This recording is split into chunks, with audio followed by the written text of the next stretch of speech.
As-Sunnah foundation থেকে আমরা প্রত্যেকটা প্রজেক্ট ঘোষণা করার সময় আল্লাহর খাজানার দিকে তাকে আল্লাহর উপর ভরসা করে আমরা ঘোষণা দিই। 350 মেট্রিক টন খাবারের অর্ডার যখন করেছি তখন 3.5 টাকাও ফান্ডে নাই। এই পারপাস আগের বছরে কিছু টাকা আছে, এই বছরে নতুন 3.5 টাকাও আসে, অর্থাৎ এখন আমরা ঘোষণাই করি নাই। এই বন্যা কেন্দ্রিক কোনো ঘোষণার আগে অলরেডি আমাদের পার্চেসিং এর জন্য অর্ডার দিয়ে ফেলছে আল্লাহর ভরসা করি। এরপর আল্লাহ তাআলা আমাদেরকে নিরাশ করেন না, হয়ে যেতে থাকে। আর আমি সবসময় একটা কথা বলি, আসুন্নাহ ফাউন্ডেশন, অনেকে বলতে পারেন ভাই এত বড় স্কেলে কাজ করেন, টাকা আসে কোত্থেকে?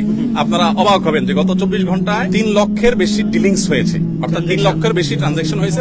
3 লক্ষের বেশি মানুষ টাকা দিয়েছে, কেউ 5 টাকা, কেউ 1 টাকা, কেউ 500 টাকা, কেউ 50,000, 1 লাখ টাকা। আমাদের এখানে কোনো বড় লোকের টাকা ফাউন্ডেশন চলে না। অনেক বড় বড় শিল্পপতিরা পার্সোনালি আমাকে ফাউন্ডেশনের পুরো প্রজেক্টের দায়িত্ব নিতে চেয়েছে। আমি বিনয়ের সাথে বলেছি আপনি দোয়া করেন, ফাউন্ডেশন সর্বসাধারণ টাকা চলবে ইনশাআল্লাহ। কাজের জন্য এখানে হাজার হাজার মানুষ আসছেন, সকাল থেকে হাজার হাজার মানুষ, কত হাজার মানুষ আসছে আমরা জানি না। দুপুরে আমরা 1000 মানুষকে খিচুড়ি রান্না করে খাইয়েছি, জুমার সময় যারা ছিলেন। তবে জুমার আগে অনেকে কাজ করছেন, চলে গেছে, নতুন করে অনেকে আসছেন। আলহামদুলিল্লাহ, এটা বাংলাদেশের মানুষের জন্য বিশাল বড় একটা অনুপ্রেরণার বিষয় যে আমরা যে কোনো দুর্যোগে ঝাঁপিয়ে পড়ি। আলহামদুলিল্লাহ, আমাদের আজকে যে সমস্ত